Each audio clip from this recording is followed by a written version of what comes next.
A ver, hoy lo que es una clase abstracta. ¿Sí? Vamos a ver qué es una clase abstracta. Me voy a apoyar, como en los últimos ejercicios, en un documento, entre que lo leo y lo comento, ¿sí? Bueno, dice, una clase abstracta se utiliza para definir un concepto y no para crear objetos. A ver, aquí está el primer detalle que no se nos debe olvidar. Con una clase abstracta no se pueden crear objetos, lo cual parece un contrasentido si la idea de tener una clase es que podamos crear objetos de esa clase, ¿verdad? Bueno, pero ahorita vamos a tratar de entender por qué es conveniente en ocasiones que una clase no pueda crear objetos. En consecuencia, una clase abstracta no puede instanciarse. La palabra instanciar aparece por ahí en el examen. Lo dije más de una vez y casi siempre me preguntan, es que ¿qué es instanciar? A ver, les pregunto ahorita, ¿qué es instanciar un objeto? ¿Qué significa eso? Está bien fácil. Instanciar un objeto, ¿qué significa? Es una manera elegante de decir crear un objeto. ¿Sí? Está bien fácil, ¿verdad? Pues en el examen casi nadie se lo saca bien. ¿Sí? Instanciar quiere decir crear un objeto. Por ejemplo, yo a veces les digo, voy a abrir no sé, eh, el blog de notas. Entonces, el blog de notas, en realidad, cuando ya aparece la interfaz, pues es un objeto. Si yo quiero otro objeto de esa clase, a veces yo lo digo, voy a abrir otra instancia de la aplicación y abro y creo otro objeto. Entonces, una instancia es un objeto, pero pues así le llaman en el argot de la programación orientada a objetos. Pero pues como está la palabra así un poquito elegante, pues es más fácil decir crear un objeto. Instanciar un objeto es crear un objeto. Entonces, en consecuencia, una clase abstracta no puede instanciarse, o sea, no puede crear objetos, solo puede heredarse. Pero una clase abstracta sí permite que clases hijas creen objetos y esos objetos se pongan en referencia de la clase abstracta. Esto significa que aunque no puedan existir objetos de la clase abstracta, sus referencias sí pueden almacenar objetos de cualquiera de sus clases hijas, promoviendo con esto el manejo genérico de los objetos. Una de las ideas de las jerarquías de clases, que son pues las clases que tienen hijos o hijas y luego esas hijas tienen más hijas, hasta poder formar una jerarquía, es poder aprovechar de manera genérica o de manera colectiva algunos métodos o algún comportamiento que es común a todos ellos. Esa es la idea, aprovechar cosas que hacen, aunque lo hagan de manera diferente. El hecho de que no puedan crearse objetos de una clase abstracta también se debe a que no tiene mucho sentido hacerlo. Conforme va creciendo una jerarquía de clases, la clase base de la jerarquía cada vez se convierte más en un concepto y no es muy necesario crear objetos de esa clase, como ahorita vamos a ver en el siguiente diagrama. Dice, por ejemplo, en la siguiente jerarquía de clases, un objeto de la clase animal no sería muy útil, pero en un contexto sirve como referencia para almacenar cualquier animal que sea capaz de comer, como dice este método. Miren, vamos a ver el diagrama completo. Voy a hacer un poco más grande. Este diagrama, tenemos una clase base que es animal. Y bueno, puede haber otras clasificaciones, usamos una de ellas. Un animal puede ser carnívoro o herbívoro. Claro, puede tener más, ¿verdad? ¿Qué otros tipos de animales hay de acuerdo a su alimentación? Carnívoros, herbívoros, ¿qué más? Omnívoros, ¿verdad? Entonces, y luego el carnívoro, pues ya tiene como hijas la clase león y la clase tiburón, que son carnívoros, ¿no? Y los herbívoros tienen, por ejemplo, el conejo y el elefante. Bueno, a lo que voy es a esto. No tiene mucho sentido crear un objeto de la clase animal.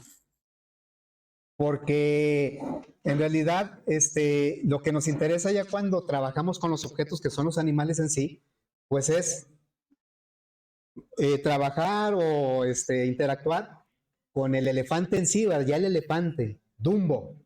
El elefante ya es un objeto. Entonces, quiere decir que animal, ¿para qué sirvió? En primer lugar, nosotros podríamos generalizar cualquier objeto de estas clases y ponerles una referencia de animal y luego decirle que coman, porque todos los animales comen, ¿no?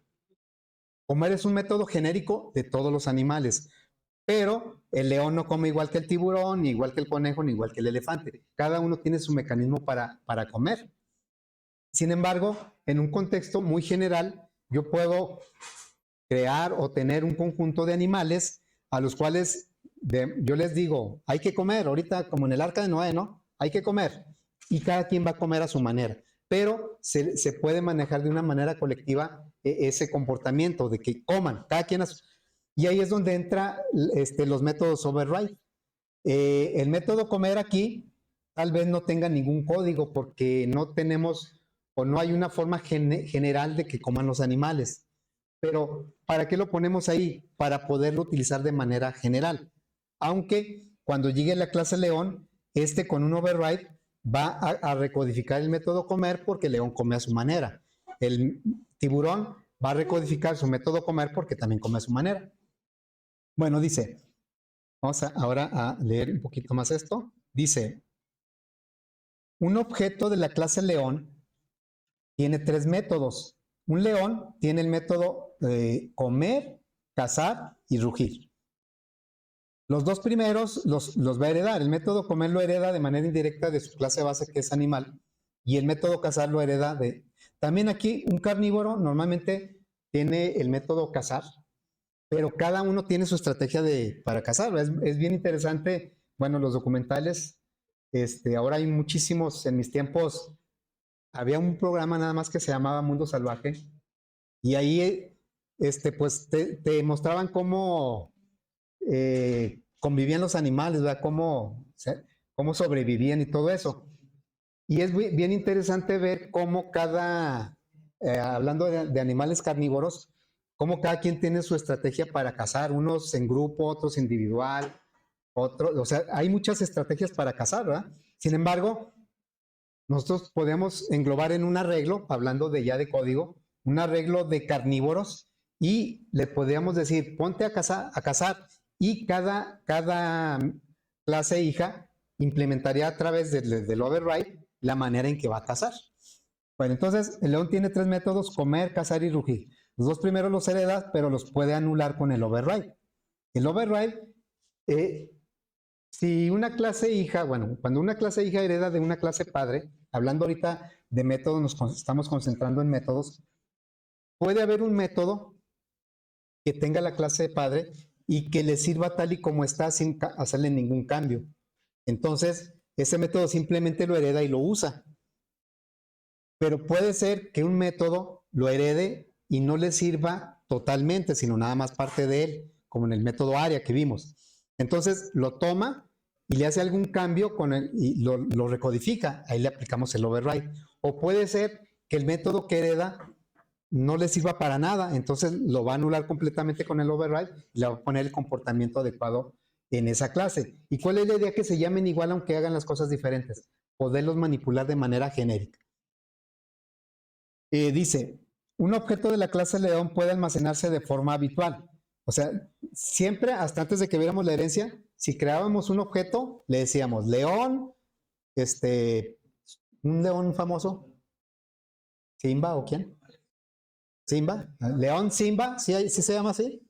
Igual a New León. O sea, la referencia es león y el constructor es león. Estamos creando un león en una referencia de león. Dice, con eso tendría acceso a los tres métodos. Un león tiene acceso a comer y cazar, pero por herencia, ¿verdad? Aunque aquí los haya redefinido porque caza y come a su manera. Bueno, si nosotros creamos un objeto león en una referencia de león, pues va a tener los tres métodos disponibles. Pero si creamos un león en una referencia de carnívoro, porque es clase padre, entonces nada más tendría acceso a ¿qué? A cazar y a comer. Y si pusiéramos un león en una referencia de animal, nada más tendría acceso a comer. ¿Sí? Ok. Dice, en resumen, un objeto tendrá acceso solo a los métodos presentes en la referencia en que esté almacenado. Eso ya lo hemos inclusive aplicado. Una clase abstracta puede tener a su vez clases derivadas que también sean abstractas. En este caso, la clase carnívoro y herbívoro también podrían ser abstractas. Entonces, pues, porque también son conceptos genéricos de un tipo de animal. Ya hablando de un león, estamos diciendo en concreto, estamos refiriéndonos en concreto a un animal, podríamos decir de carne y hueso, ¿no? Ya, este es un león. Ese ya creamos un objeto concreto pero carnívoro y herbívoro también podrían ser clases abstractas. Dice, la clase abstracta puede contener métodos implementados para ser usados directamente por las clases hijas. Es lo que les decía ahorita. Yo puedo poner aquí un método que sea común y que se implemente en la clase padre y las clases hijas simplemente la aprovechan, la usan sin hacerle ningún cambio. Dice, o bien pueden ser anulados. Si el método no les sirve como viene, entonces la clase hija lo puede anular con la misma firma, se aplica el override y entonces redefine el comportamiento de ese método en esa clase. Dice, bueno, se cometen en métodos virtuales, pero también puede contener métodos abstractos sin código. Una cosa es la clase abstracta y otra es el método abstracto. La clase abstracta indica una clase de la cual no se pueden crear objetos, pero sí puede tener clases hijas cuyos objetos se pueden poner en referencias de la clase padre para hacer algo en particular. Bueno, pero ahora estamos hablando de métodos abstractos. Un método abstracto solo puede ir en una clase abstracta. ¿Sí? Un método abstracto, ¿qué características tiene? ¿Qué características? Un método abstracto no tiene código. No tiene código. ¿Para qué sirve un método si no tiene código? Ah, bueno. Un método abstracto obliga a las clases hijas a codificar. Entonces, si una clase abstracta, un método abstracto no lo puedo poner en una clase que no sea abstracta. Si yo pongo un método abstracto en una clase abstracta, la clase hija está obligada a codificar ese método. Ya no es de que si me sirve o no me sirve, o lo redefino o no lo redefino. Tiene que codificar, como ahorita vamos a ver en un ejemplo. Entonces, dice, en un diagrama, una clase abstracta se puede representar con letra cursiva, el nombre de la clase se pone en cursiva, pero para que no quede duda, también se puede indicar con el modificador abstract, en cursiva también, entre mayor menor. Entonces, suponiendo todo lo que dije de estas clases, ¿cómo quedaría el diagrama ya modificado y considerando clases abstractas? La clase animal sería abstracta y está poniendo un método comer que es abstracto. Entonces, quiere decir que la clase carnívoro está obligada, porque es clase hija de animal, está obligada a codificar el método comer. Un método abstracto, en la clase donde se declara, en este caso es animal, no tiene código, no tiene nada de código, no se pone la firma. Pero en una clase hija la obliga a codificar ese método. ¿Cuál es la forma en que puede no obligarla o que puede saltarse eso? Si a su vez la clase hija es clase abstracta, entonces puede dejar de codificar ese método. Pero por ejemplo, león, en este caso, carnívoro es clase abstracta, hija de animal. Comer como es abstracto, carnívoro no tendría obligación a codificarlo porque es abstracto.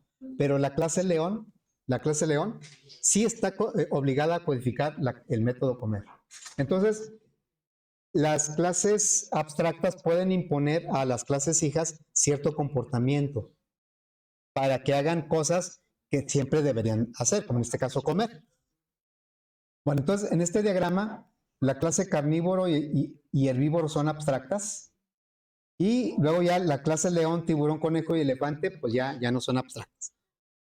Quiere decir que yo no puedo crear objetos de carnívoro, ni de herbívoro, ni de animal. Solo puedo crear objetos de estas clases. Pero sí puedo crear un león y ponerle una referencia de carnívoro. O crear un elefante y ponerle una referencia de herbívoro. Crear un conejo y ponerle una referencia de animal. Ok, bueno. ¿Cómo se define una clase abstracta en código? Nada más con la palabra abstract. Se pone la palabra reservada abstract, con eso indica que la clase es abstracta. Ya desde ese momento se sabe que no podríamos crear objetos de esa clase. Y si la clase abstracta tiene métodos abstractos, también se pone la palabra abstract. ¿Sí?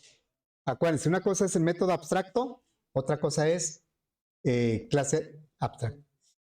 Una clase abstracta puede tener o no métodos abstractos, pero un método abstracto siempre debe estar en una clase abstracta. Bueno, entonces, que no sé qué hice ahí. Bueno, entonces, ¿cómo quedaría el código? Hablando de las puras definición de las clases, la clase animal sería abstracta y tendría un método abstracto que se llama comer.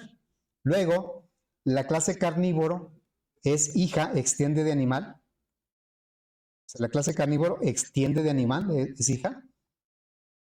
Y también dice que es abstracta, de acuerdo al diagrama. Y la clase león extiende de carnívoro, pero la clase león ya no es abstracta. Ok, bueno. Ese serían más o menos el concepto de lo que es una clase abstracta y un método abstracto. Obviamente, para poder concretar esto, necesitamos hacer alguna aplicación, algún ejercicio. Entonces, precisamente vamos a hacer un ejercicio. También les voy a compartir este documento. Dice, vamos a desarrollar una aplicación para crear puntos, fracciones y números complejos.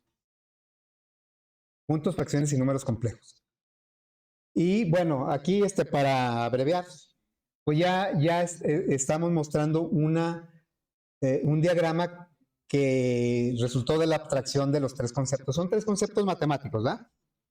Obviamente estos conceptos pues son parecidos, pero sí son diferentes. No sé, el punto sirve para ciertas cosas, el complejo para otras, la fracción no se diga. Entonces cada uno tiene, digamos, contextos diferentes matemáticamente hablando, pero sí comparten ciertas propiedades o comparten ciertas cosas. Bueno, haciendo una abstracción ya reflejada en un diagrama, podemos decir que el punto tiene dos elementos, la coordenada X y la coordenada Y. Para facilidad, para no complicarnos la existencia, vamos a considerar puros enteros, ¿sí? Porque sabemos que los puntos en el eje de coordenadas pues pueden tener decimales, ¿verdad? Yo puedo tener un punto y ese punto puede tener decimales en las coordenadas X y Y. Pero aquí vamos a manejar puros enteros. Entonces, un punto tiene dos elementos, la X y la Y, tipo entero. Una fracción tiene también dos elementos, el numerador y el denominador. Y un número complejo también tiene dos elementos, la parte real y la parte imaginaria. Entonces, vamos a decir que, ¿cómo representaríamos el punto ya en matemáticas? Ya pensando en un método que representara el punto, pues pondríamos un paréntesis, apertura de paréntesis, el valor de X, el valor de Y, y cerraríamos, ¿verdad? Eso sería cómo mostraríamos el punto. En la fracción, ¿cómo la mostraríamos? El numerador, una diagonal y el denominador. Y el complejo, ¿cómo lo representaríamos? La parte real, el más o menos, la parte imaginaria y una Y. Esas tres formas de representarlo, lo más natural, lo obvio, sería implementarlo en el método toString. Ya ven que el método toString, ¿desde dónde viene heredado? ¿No? ¿De dónde? ¿De dónde viene heredado el método toString? No. A ver, en este diagrama que puse, animal, ¿de qué clase hereda? ¿De quién? A ver, carnívoro hereda de animal. ¿Animal de dónde hereda? Siempre, una clase siempre hereda de object. Una clase object es la madre de todas las clases. Entonces, animal hereda de object. Y object, entre otros métodos, tiene el método toString de los que hemos usado. El toString y el equals. Por eso cualquier clase tiene el método toString y el equals, porque aunque yo, por ejemplo, que lo dejara en la clase animal, que no tuviera clases hijas, bueno, la clase animal hereda de object y ya trae el toString y trae el equals. Carnívoro no es que herede directamente de object. Carnívoro hereda de animal, pero animal hereda de object. Bueno, entonces la pregunta original fue, ¿el toString de qué clase se hereda? Ya lo dije, de object, ¿verdad? O sea, el toString se hereda de object. Yo aquí pondría un diagrama donde estuviera la clase object y como métodos tendría el toString, el equals, y esos automáticamente los hereda. Aunque yo no le ponga extend object, todas las clases heredan de object. Bien, entonces, por eso yo aquí mencionaba que el método que sería el natural para que yo pusiera la representación de cada uno es el toString. Yo aquí codificaría el toString para que se viera como punto, el toString para que se viera como fracción y codificaría el toString para que se viera como, bueno, pero para efectos del ejercicio no voy a usar el toString, sino voy a usar otro método, el método mostrar. Hagan de cuenta que es como el toString, pero quiero que sea un método que no se herede, sino que yo ponga en la clase base. Bien, entonces esto que viene a continuación es lo que dice. Dice, el método mostrar serviría para visualizar cada objeto en la forma como se manejan en su contexto matemático. Esto sería apropiado implementarlo en el método toString, pero deliberadamente lo vamos a hacer en el método mostrar. ¿Qué similitud podemos ver entre una clase y otra? Como para poder crear una jerarquía de clases. Bien, entonces, a ver, ¿qué comparten? Aparte del método que ese fue como a fuerza, yo lo puse, ¿verdad? El método mostrar, ese lo comparten las tres clases. Pero ¿qué otro aspecto comparten las tres clases? Son dos enteros, ¿verdad? Las tres clases requieren de dos enteros. Claro que con significados diferentes, pero podríamos definir un concepto más general para las tres clases. Bueno, ese concepto general la vamos a llamar número compuesto. Número compuesto, no complejo, número compuesto. Entonces, número compuesto, podríamos decir que es aquel concepto matemático que tiene dos elementos enteros. Si hablamos de punto, sería X y Y. Si hablamos de fracción, numerador, denominador. Si hablamos de complejo, real e imaginario. Podríamos agregar otros conceptos que manejen dos. A lo mejor podríamos manejar el vector.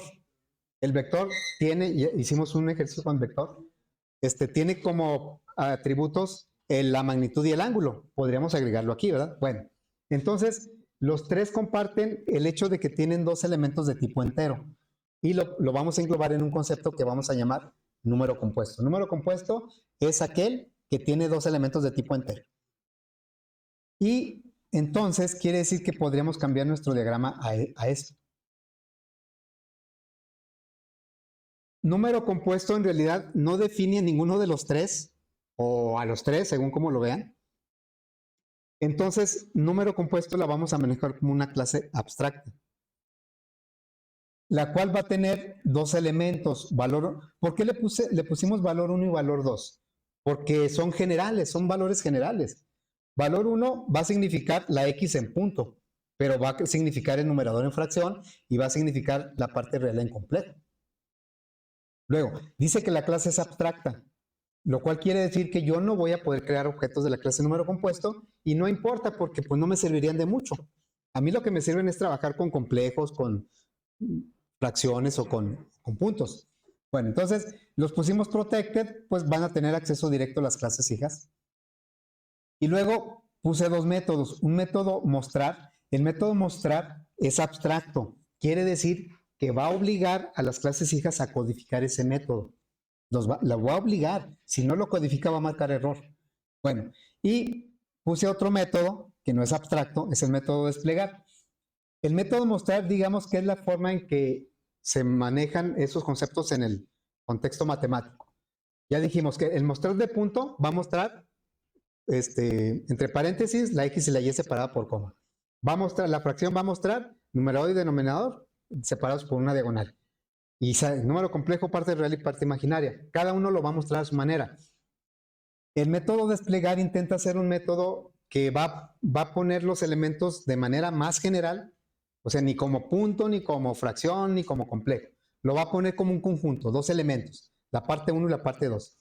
Y no es, el método desplegar no es abstracto, lo cual quiere decir que las clases hijas no están obligadas a codificarlo. Ya es cuestión de cada clase si le sirve como viene o la quiere cambiar el comportamiento.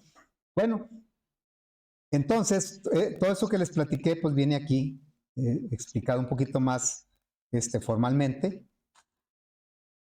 Pues vamos a empezar a codificar esta jerarquía de clases. Todo eso que viene ahí es lo que estuve platicando.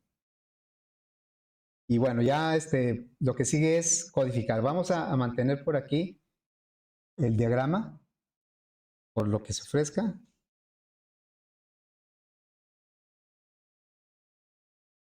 Bueno, ese va a ser nuestro diagrama.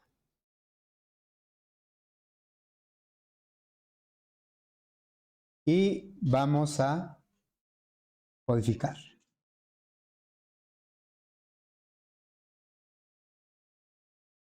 Si se aprecia.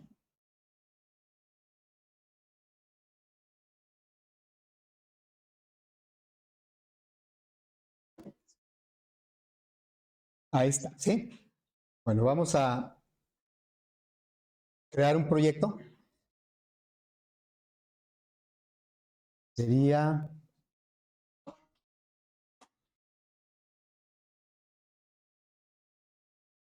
vamos a poner PA 30424. Aplicación número compuesto.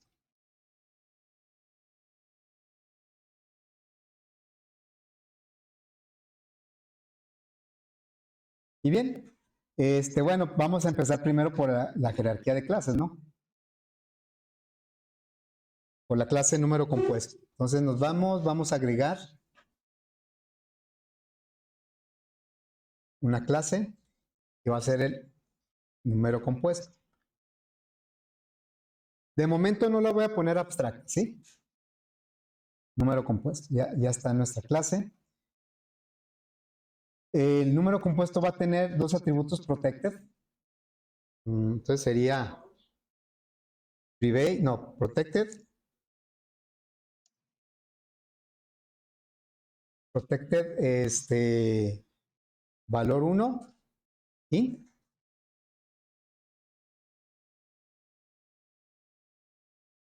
Y protected int, valor 2.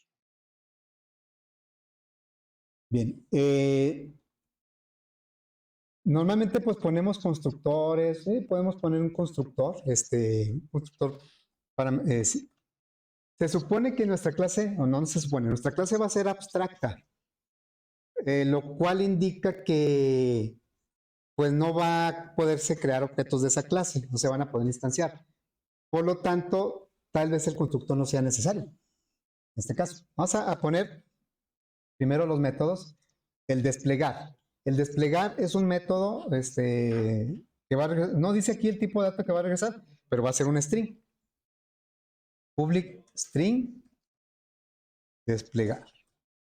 Este método sí lo voy a codificar y va a regresar los elementos del número compuesto como un conjunto entre llaves. Sería return. Abrimos una llave, ponemos el primer valor. En este punto, o sea, hacia arriba, no sé si valor 1 va a ser una X o un numerador o un número real.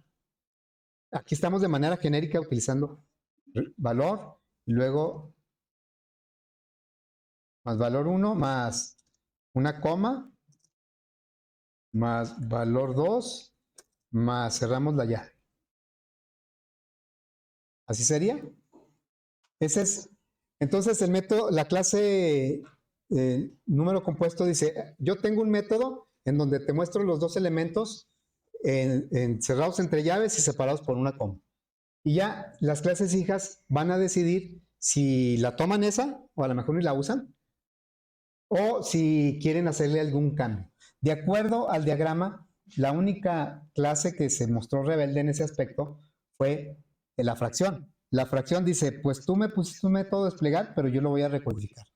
Punto y complejo dice, no, así como viene el método desplegar, así lo vamos a usar. Pero las tres clases, no es que quieran, aquí ya no es cuestión de si deciden o no, sino que van a tener que codificar el método, el mostrar. Bueno, entonces, de momento, bueno, así lo voy a dejar. Vamos a agregar el método mostrar. Dice que es abstracto.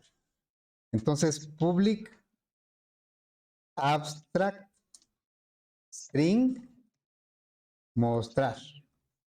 No lleva código, no lleva llaves.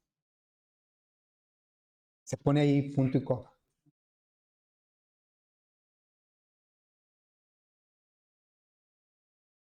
¿Qué me dice? Dice, número compuesto no es abstracto y no sobrescribe el método mostrar en número compuesto. O sea, lo que me está diciendo, un método abstracto solo puede estar en una clase abstracta. ¿Sí? Entonces, vamos a poner. Voy a poner aquí en los comentarios. Este método hereda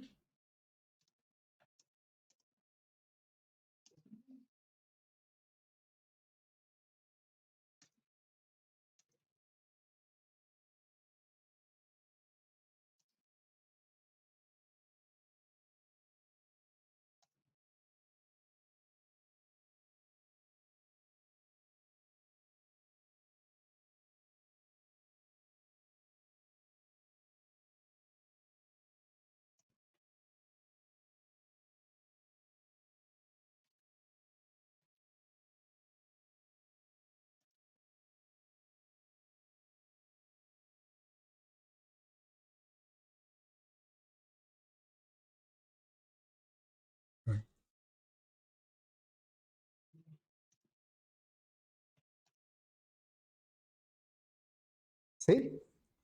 Este método, y cualquiera, ¿va? Este método se hereda a las clases hijas en las cuales puede definirse su comportamiento, codificándolo nuevamente.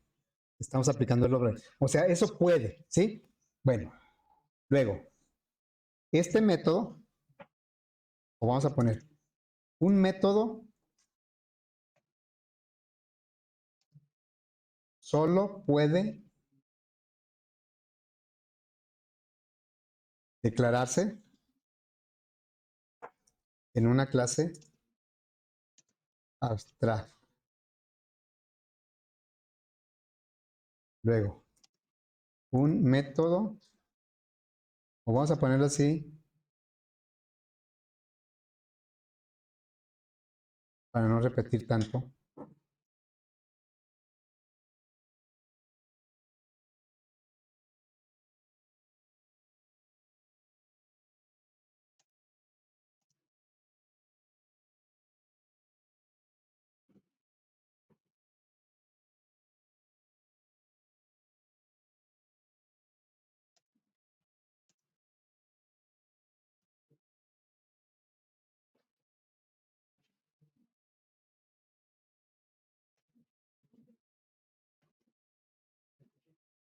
O sea, el método abstracto solo puede declararse en la clase abstracta.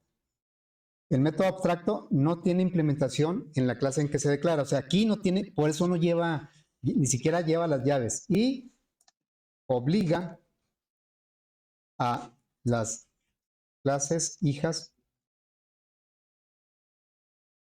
no abstractas a codificar. Las obliga. ¿Sí? Ok. Entonces, bueno, aquí creo que ya pues, ¿qué me falta para que no me marque error? El abstract de la clase, ¿verdad? Public abstract. Ahí está. Entonces ahora sí ya tomo el método abstracto. Bien, entonces ahora vamos a por la clase punto, ¿sí? Vamos a poner la clase punto. Entonces, a ver, lo agregamos. Java class punto. La clase punto, igual que las otras tres, las otras dos, si se fijan, ¿por qué no tiene ningún atributo la clase punto? Bueno, ninguna, ¿verdad? Pero porque los hereda de acá, ¿verdad? Acá, ya los está heredando. Entonces, hay que ponerle que extends, ¿verdad? Extends, ¿qué? No, número compuesto.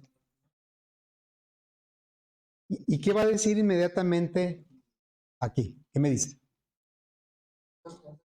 Dice, punto no es abstracto y no está codificando el método mostrar, el método abstracto. O sea, lo que me está diciendo es, tú estás heredando de una clase abstracta que trae un método abstracto. Tienes que codificar ese método abstracto. Entonces, un método abstracto obliga que se haga. Lo bueno es que NetBeans, el editor, si yo le doy aquí un botón derecho, dice implementar todos los métodos abstractos. Claro, nosotros nada más tenemos uno, pero puede ser cualquiera, ¿no? Podríamos tener muchos métodos abstractos. Entonces, le damos aquí y lo que hace es agregarme el método ya con la firma y todo. Y de momento, mientras no lo codifique, lo que hace es lanzar una excepción. Si se mandara a llamar este método de un objeto punto, sin haber cambiado ese código, pues lo que va a hacer es lanzar una excepción. Esta es la palabra con la que lanza una excepción throw, una nueva excepción. Pero obviamente nosotros no queremos eso. Lo que queremos es, ¿qué queremos aquí? Pues queremos que ese método mostrar visualice el punto como lo maneja en su concepto matemático. Entonces, este método va a poner un paréntesis más el valor de el primer elemento, que es valor 1. ¿Por qué accede a valor 1? Pues porque es protected, entonces tiene acceso a él, más una coma, más la y, perdón, valor 2, que representa la y, más cerramos el... Así es como se representa un punto. Ese método mostrar se va a codificar de manera distinta en las tres clases, ¿no? Bueno, si nos hace falta de todos modos, cuando creemos una clase, un objeto de la clase punto, pues sí vamos a tener que manipular coordenada X, coordenada Y, constructores. Entonces, lo que vamos a hacer aquí es, de esta manera, vamos a agregarle atributos no, porque los que necesita ya los hereda. Entonces, vamos a poner un constructor sin parámetros. Recuerden que los constructores no se heredan, pero se pueden mandar llamar. Bueno, pero de todos modos no tenemos ninguno. Es que podemos mandar llamar. Entonces le decimos, valor 1 es igual a 0 y valor 2 igual a 0. Ese es el primer constructor. Luego, el segundo constructor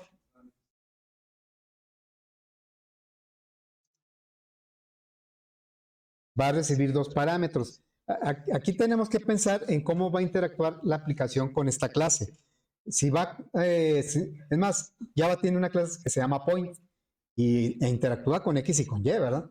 Entonces, internamente, esos atributos van a ser valor 1 y valor 2, pero por fuera se tienen que manejar como un punto se comportaría en un escenario real, ¿no? Con su X y su Y. Entonces, aquí vamos a recibir dos parámetros, la X y la Y. Y lo que vamos a hacer es asignar a valor 1, vamos a asignarle la X y a valor 2 asignamos la Y. Y luego, ese es el constructor. Los métodos get y set, no sé más si los pongo, ¿qué hará? Si los trato de insertar. Getter y setter, vamos a ver cómo lo hace.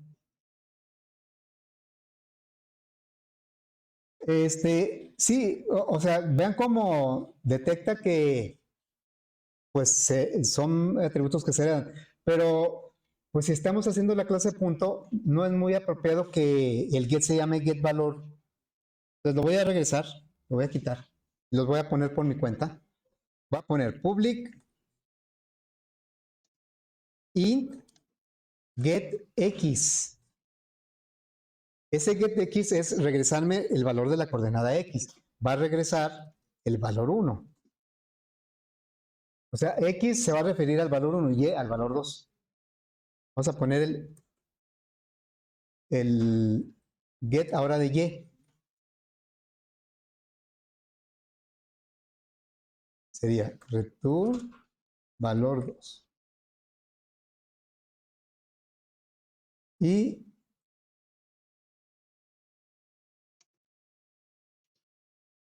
no, este sería void. Void set x va a recibir un entero y ese valor, ese parámetro se lo va a asignar a valor 1.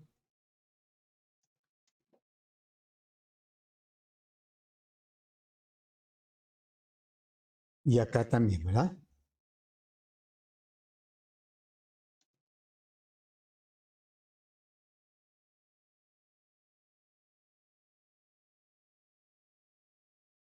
Valor 2 es igual a y.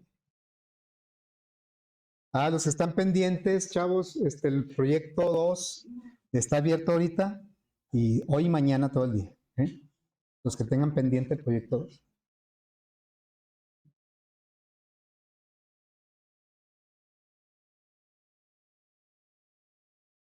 Bueno, ya está.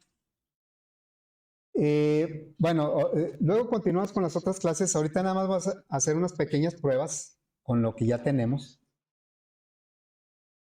Entonces, me voy a ir aquí a la aplicación y le voy a decir, a ver, número compuesto, NC es igual a new número compuesto. No tenemos ningún constructor, ¿verdad? De número compuesto.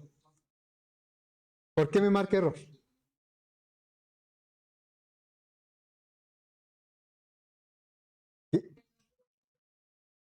Exactamente. Entonces, vamos a ponerlo por aquí. No se pueden instanciar para que se crear objetos de las clases abstractas. Clases abstractas, ¿sí? Bueno, entonces esto, pues no, esto me marcaría error. Sí, obviamente yo puedo crear un punto. Le puedo decir aquí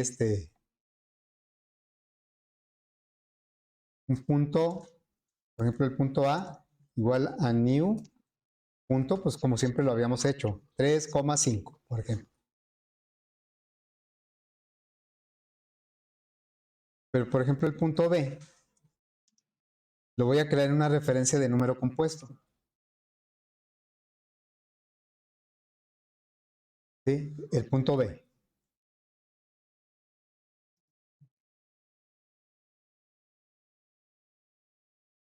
¿Así? No hay problema, ¿verdad? Podemos crearlos. Entonces, vamos a ver la diferencia entre el punto A y el punto B. A punto, y vean cómo tengo acceso a valor 1, valor 2. En este caso tenemos acceso a valor 1 y valor 2 desde la aplicación, porque recordemos que el Protected también le da acceso a las clases que están en el mismo paquete. Por eso tenemos acceso a valor 1 y valor 2. Bueno, pero tengo acceso a getX, getY. A ver, díganme por qué. ¿Por qué B no tiene acceso a getX, getY? SetX, setY. Porque está en una referencia de número compuesto y número compuesto no tiene esos métodos, ¿verdad? Entonces, yo si por alguna razón, bueno, le vamos a dar salida aquí ahí a B. Y vean cómo en cambio el método, bueno, el método mostrar out, vamos a ponerle A.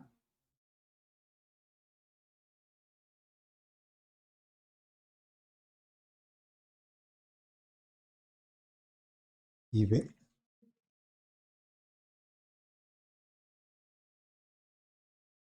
O sea, ahí pues tenemos los elementos, me los tiene que mostrar.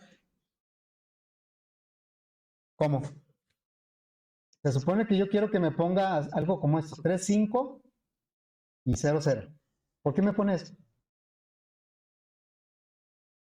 ¿A cuál método está mandando llamar aquí? Al toString, y el toString no lo codificamos. Así es como está codificado en la clase Object. Entonces, bueno, yo dije que deliberadamente lo hice en otro método. Entonces aquí tendría que ser punto mostrar, ¿verdad? Punto mostrar, ese no lo manda a llamar automáticamente y mostrar. Pues ahora sí, el punto A me va a salir con 3,5 y el punto B con 0,0. Yo le puedo cambiar el valor a A sin problema, o sea, le pongo poner A punto set X, vamos a poner que yo le cambio la X y le voy a poner un -4, ¿sí? Pero a B no puedo hacerlo a través del set, porque no los tiene. Entonces, ¿cómo le podría hacer para que ese objeto cambiara? Ya lo hicimos la vez anterior. Tendríamos que ponerle una referencia de punto, así.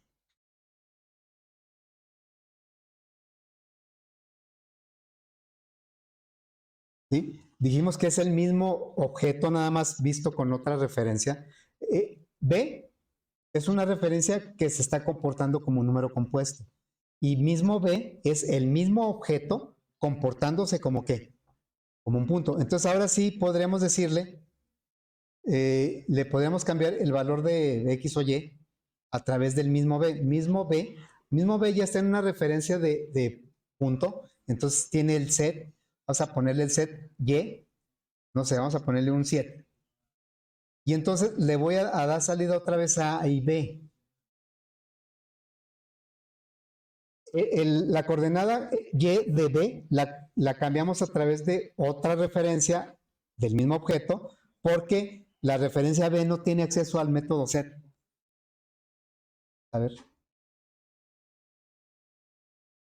Entonces vemos como al principio eran 0, 0. Después le cambiamos a la A por -4, aquí ya está en -4. Y a la B le cambiamos a través de una referencia de punto, pero al mismo objeto. Le damos salida a B y vemos que ya tiene el 7. ¿Sí? Ok, bueno. ¿Dudas, preguntas? Mañana completamos el ejercicio, ¿sí?